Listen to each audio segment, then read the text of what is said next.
Hey everyone, welcome to a new episode of Marketing Mantra. I'm Sandeep Mallya, the host of this podcast. Today, my guest is Dmitrii Kustov. He's the founder of Regex SEO, which is a full service digital marketing agency based in Houston, Texas. Declared the SEO Rockstar by the American Marketing Association, Dmitrii has significantly increased the online presence of brands through creative digital marketing campaigns.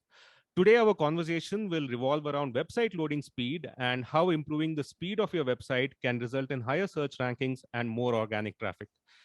Dimitri, welcome to the Marketing Mantra podcast. Thank you for having me.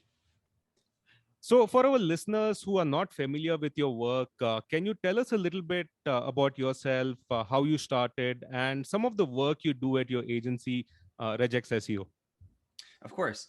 Uh, I started playing with SEO and websites building and all that stuff when I was freshman in college. I think actually before then even.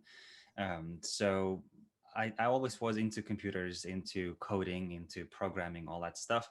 And when I was in middle of my college, I got some freelance gigs and I was asked to develop a website. But besides that, they were asking me to actually do some SEO. And at the time, I had no idea what SEO was, how it worked. And I just started researching and I liked it a lot. And ever since then, it was a slow journey towards becoming an expert in SEO. Um, I started as a programmer, and at the company I worked at the time, they kind of told me I need to learn SEO and be their main SEO guy. So I had to. Out of necessity, I became SEO specialist. And then after that, as they say, the rest is history. Yeah. So in terms of what we do, we are a full service digital marketing agency. Our bread and butter is SEO. That's our specialization. However, we do also provide every kind of other internet marketing service, email marketing, social media marketing, paid advertising, all that goodness. And also, we do develop websites. So the idea for us is that if somebody comes to us as a brand new business without any type of online presence, then we can take them from a zero to a hero. Okay, sounds very interesting.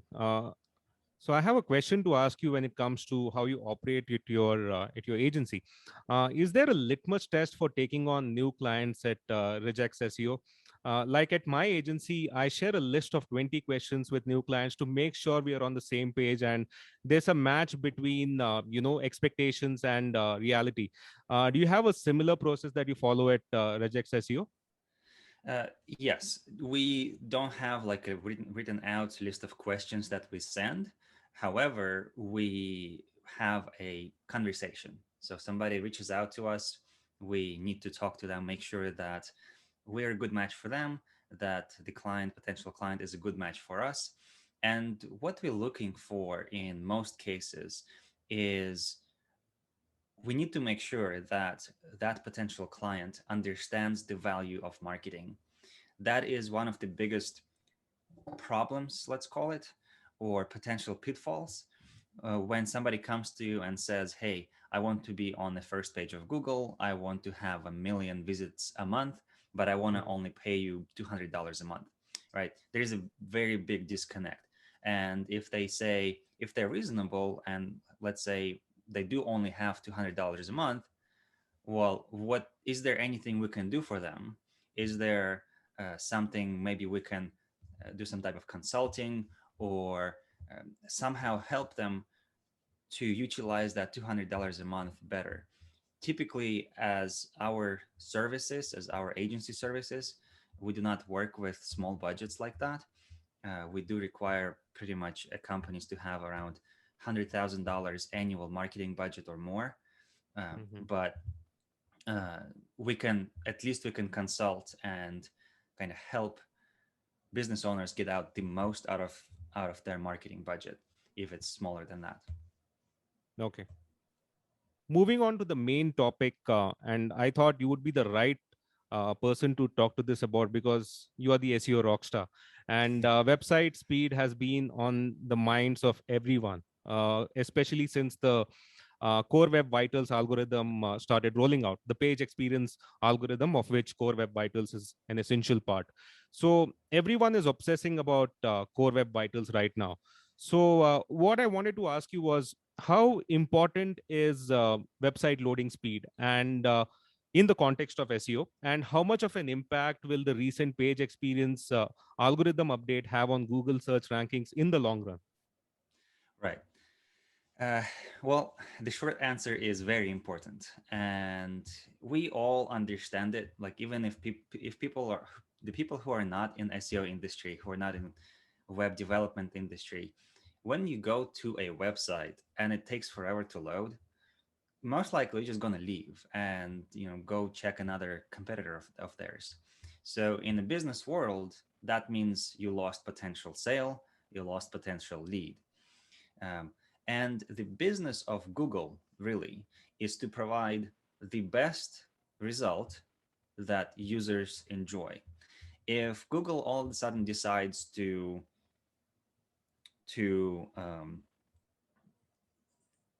show any type of result, and they don't care about loading speeds and user experience and all that stuff, that would mean that us as users, we would stop trusting the results we see on Google.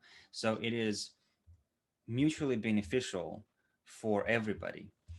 Google wants to make sure that whenever they present a user with some kind of result, it is going to be it's going to be it's going to present the best possible solution for that user. They're not going to start trusting Google less. So that's where the whole idea comes from. And if again, let's say it takes forever for a website to load, especially nowadays when most of us are from mobile devices on not Wi-Fi, 4G, 5G, whatever it is, the longer it takes to load, the more of a chance there is that people are just gonna what we call bounce, or basically not use that website. So there are lots of metrics that we can discuss, and I'm sure you have some questions about those, uh, So, like bounce rate and user engagement and all that stuff. But at the end of the day, it matters a lot, both to Google, both as well as users, and therefore business owners. right. No, I think because of the page experience update, user experience and SEO were always treated in isolation. Now, both of them will be closely linked with each other, and one cannot function without the other. So that's Right. how it's going to be going forward. That's what I feel. And yeah, page speed is probably more important than ever now. It was always considered a minor ranking signal, but with the latest algorithm update, I guess it's become a major ranking signal. Um, And I now, would I would kind of disagree to a certain extent. Mhm. User has been announcing for quite a few years now that user experience metrics is one Hmm. of the major signals they use. They just weren't kind of breaking down and assigning the importance of, let's say, how fast your website loads. They weren't saying, okay, that affects your rankings by this much, versus if your bounce rate is high, then that affects your um, rankings by this much, right? They always were saying that user experience is very important, and from there you could extrapolate that loading speeds are also very important, and because it is part of user experience. Right, right. Yeah. I guess they've just made it official now.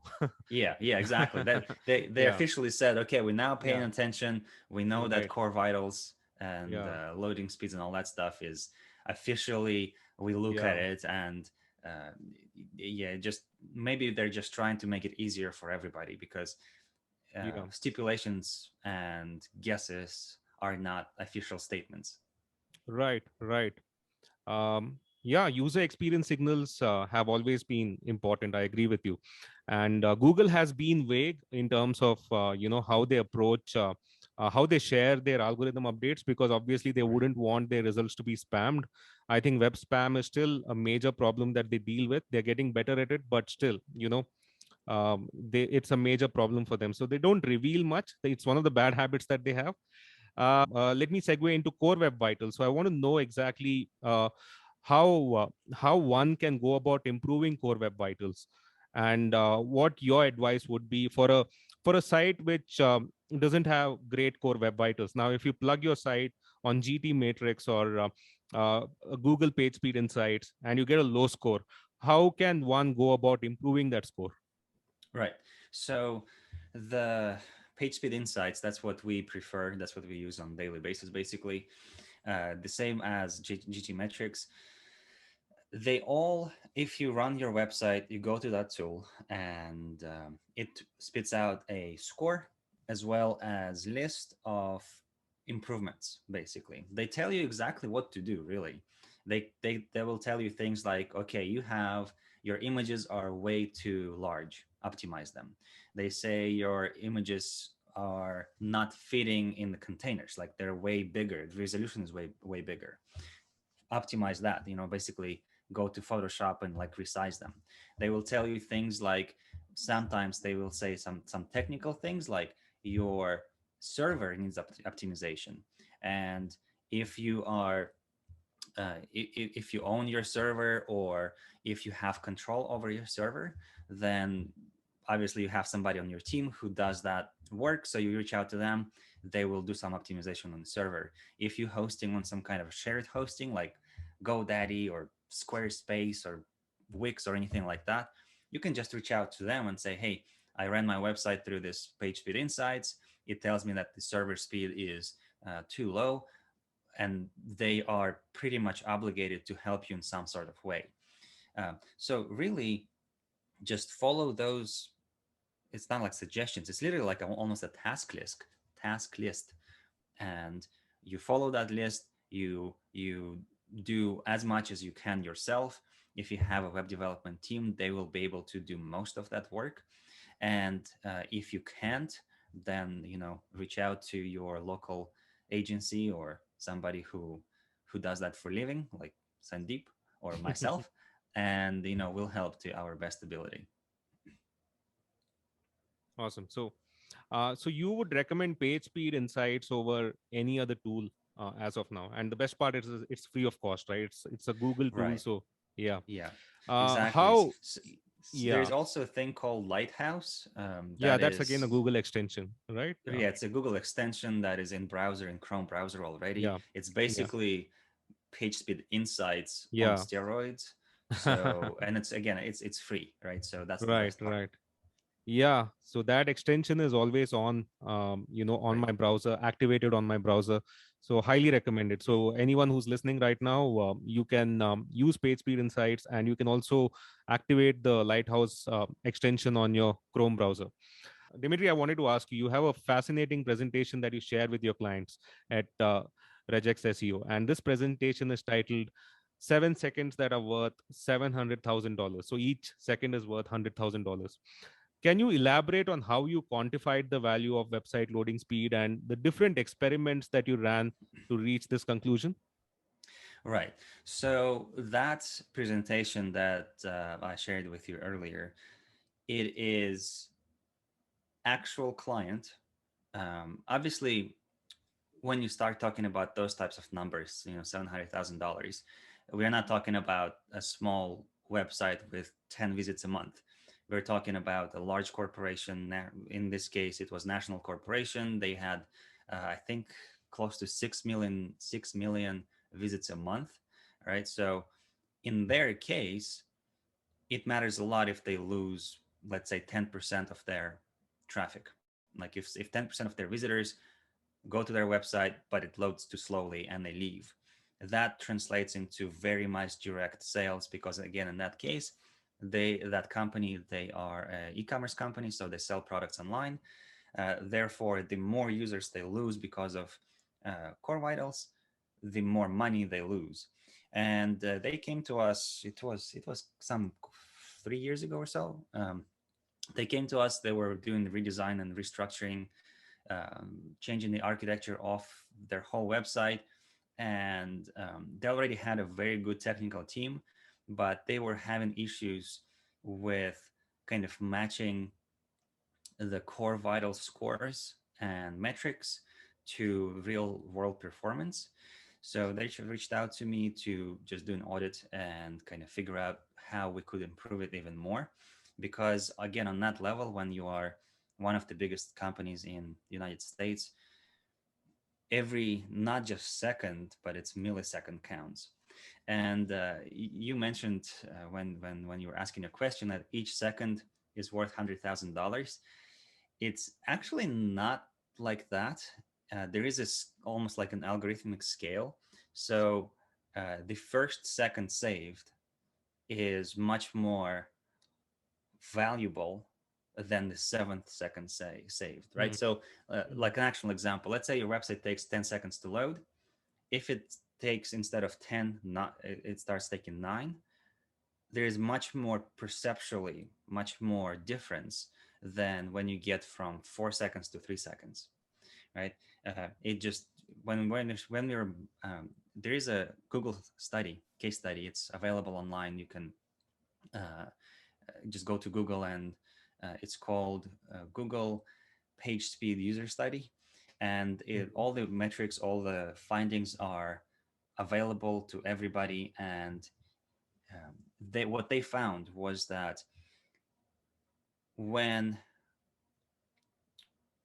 basically if your loading speed goes from 1 second to 6 seconds, you're gonna double the bounce rate, and bounce rate is how many people you lose. So basically, Mm. 5 seconds of difference, you're gonna lose twice as many customers. And that's Mm. what happened in the case of that company. They were because of the slow loading speeds, especially on mobile devices. In their case, they were losing a lot because due to bounce rate. Like what their bounce rate was 70%, which is very, very high for e-commerce industry. So our goal was to get it down to industry averages, which is under 40%. And through core vitals optimization, we were able to reduce the loading speed and therefore bounce rate. And that directly, very much directly, affected sales, which came out to $700,000, or it was right under. And it was not just in general annual sales; it was a month, right? So $700,000 a month in sales for 7 seconds of optimization. It did take us quite a bit of time because it wasn't just simple things like, hey, we need to optimize an image. It was much more than that. We had to go into every kind of detail. We had to basically uh, re re optimize the whole server. Like we had to switch to website structure.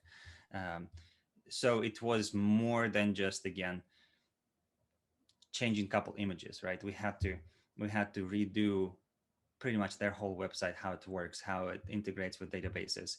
And fortunately enough, we have a really good team on staff that who understand how databases work, how shave every millisecond between processing time, shave every second off, every Mhm. millisecond off. Um, uh, Connectivity time between databases, front of the website, back end of the website, and so on and so on. Um, so yeah, it was a fun project. It took us almost a year, but the results were great.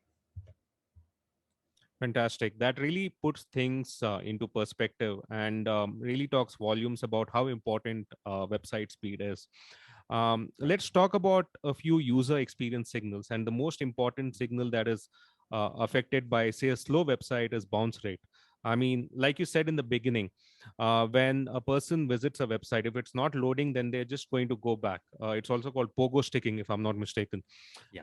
Um, so your bounce rate increases. So bounce rate is closely linked with page speed. Um, in your experience, do you think marketers should obsess over bounce rate? Is this a metric that they should keep checking every day, or do you think do you think it should never be taken in isolation? What's your take on that? Right. It should never be taken in isolation.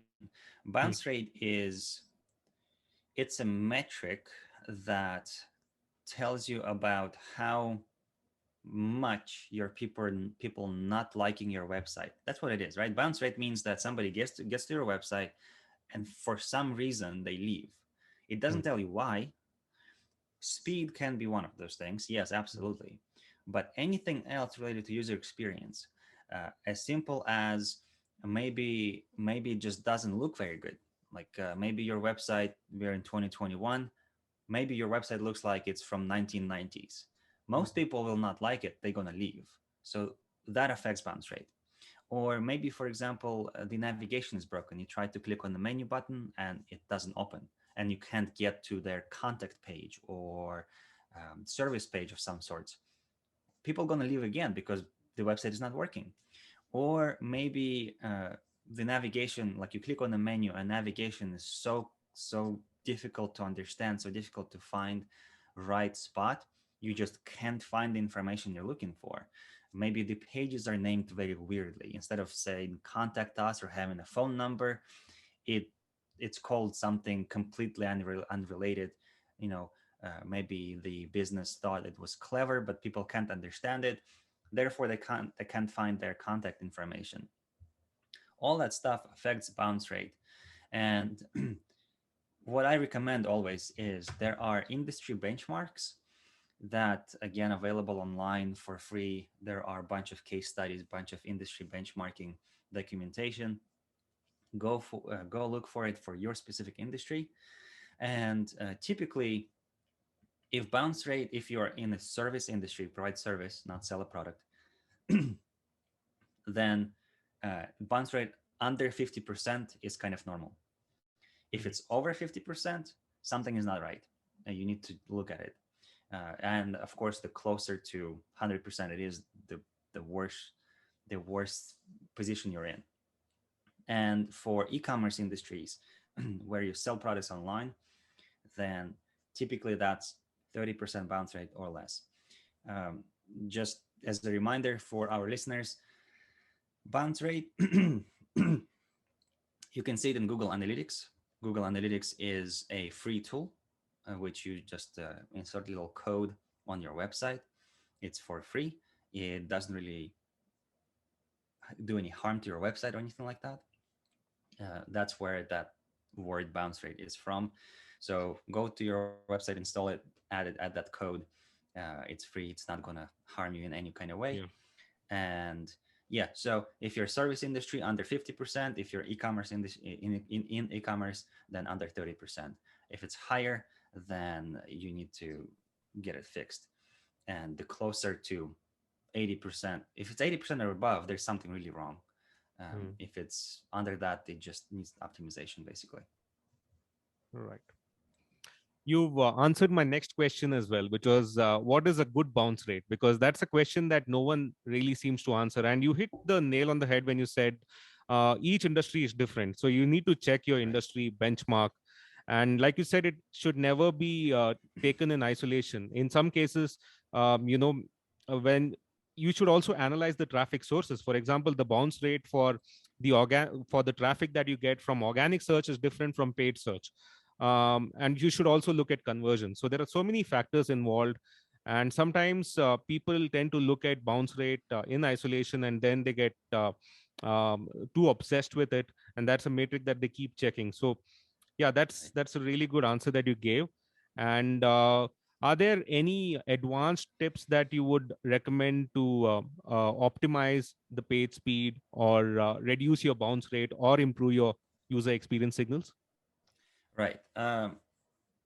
Advanced tips, not really without looking at specific example, specific case of some kind of a website. In general, I recommend few things. So an easy one is if you have Google Analytics already, and Sandeep, you already mentioned it. Don't look at the bounce rate in general. Break it down. So is certain channel, let's say your AdWords PPC channel, has way higher bounce rate than your organic channel. From there, you can extrapolate that something is not right. And then you can from there take it to the next step and maybe check your ads, maybe check your landing pages, and so on and so on. Other things you can look at, which pages specifically have high bounce rate. Maybe your homepage is fine, but maybe your Mhm. contact page has 100% bounce rate, meaning that something is definitely wrong. Right. So Right. looking at overall tells you just kind of an average, is there problem on average, but it could go either way, right? It could, some pages have really good bounce rate, other pages can be very horrible. So that's one of those tips that anybody can do. Mhm. Another thing is, which I really like, uh, we use it all the time. If you have somebody older in the family, grandma, grandpa, I know, aunts, uncles, give them your website on a mobile phone and just observe, let them play with it. Like, tell them, hey grandma, can you go to my website and find contact page or something like that, and see how they do it. Because the way they do it will tell you exactly how people are interacting with your website when they're having issues. And especially older people, they're not as familiar with technology, so it's very easy to understand where you're lacking. If they're trying to click on something and it's not supposed to be clickable, then you can kind of ask why they were trying to click on it, and so on and so on. There are, of course, a bunch of different uh, paid tests and user studies and all that stuff, but unless you're a large corporation and you can afford all that, just give it to your grandpa. That's what I always say.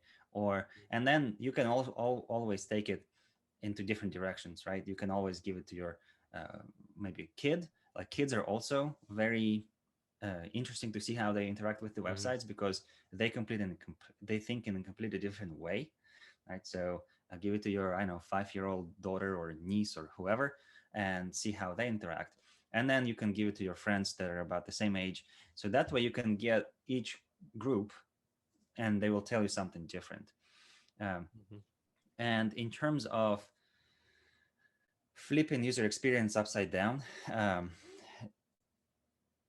unfortunately, a lot of business owners, a lot of developers, when they have their own website, when they develop their own website, they can't look at it, or it's very difficult to look at it with a critical eye, because it's something I did, it's my baby, you know it's awesome. I can't blame myself type of situation. um, you need to disengage from that and think about your own experiences, good or bad, on other websites. So you go to a website and you hate it. Take that mental record. Why do you hate that thing? And then ask yourself, is something similar happening on my website? Sometimes it goes like this. You go to a website and it looks beautiful and it has different animations and little transitions, and they're using some kind of like CGL 3D things or whatever. In If you have a really good powerful computer and you're using latest browser, it would be awesome to use that website. But if most of your people are not using that, if they have, small like Chromebooks or something, then they might not be able to do it. It's just going to be very laggy. You're not going to be able to scroll, right? So your intent originally might be very good.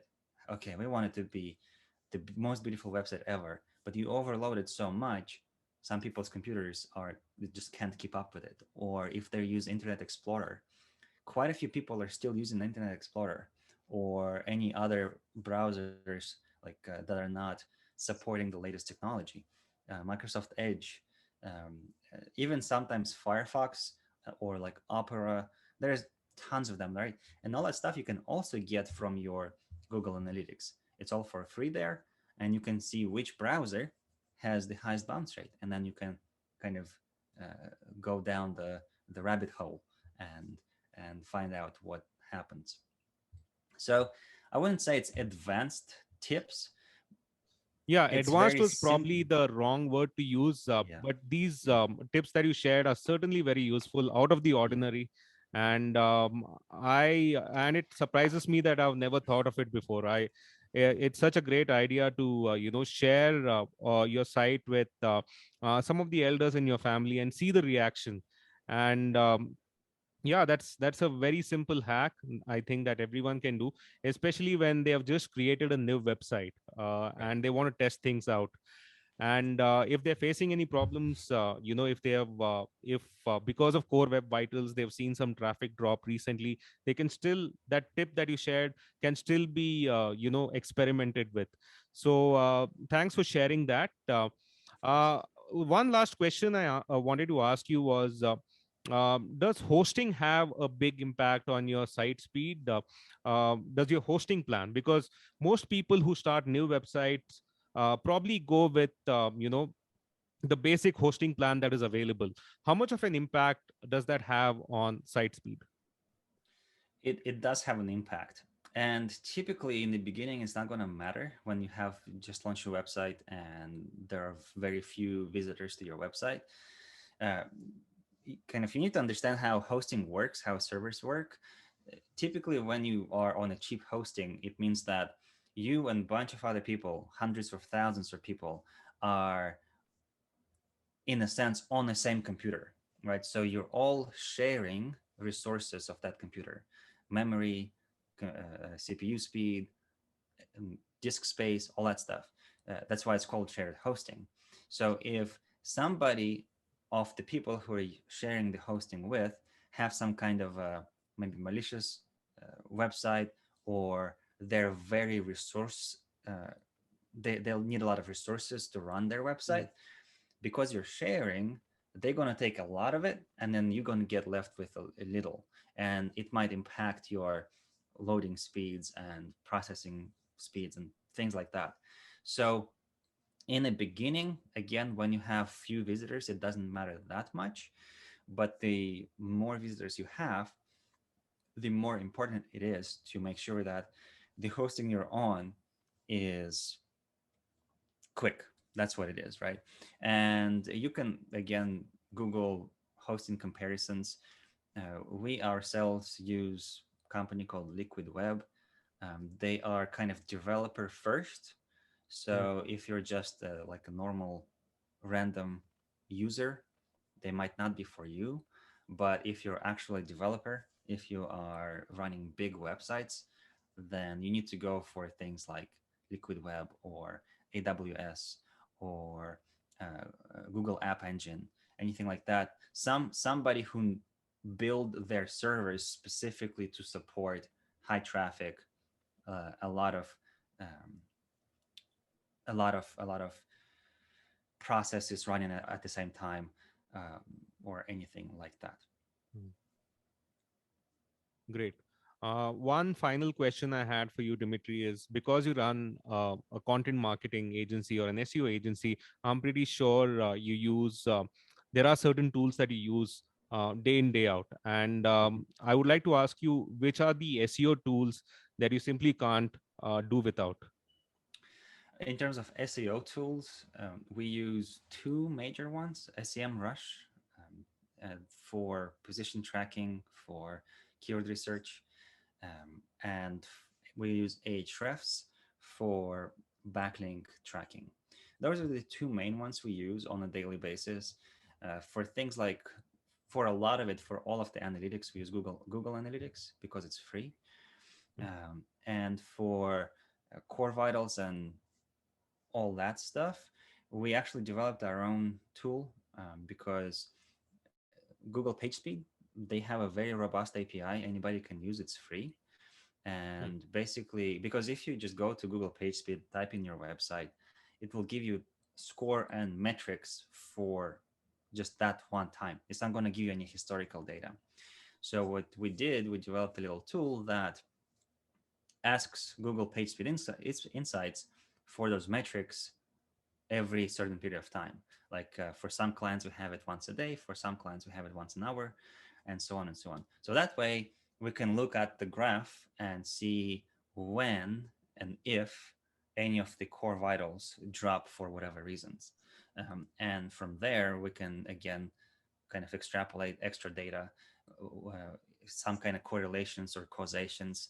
Was there issue on the server? Was there I don't know, spike in traffic, anything like that?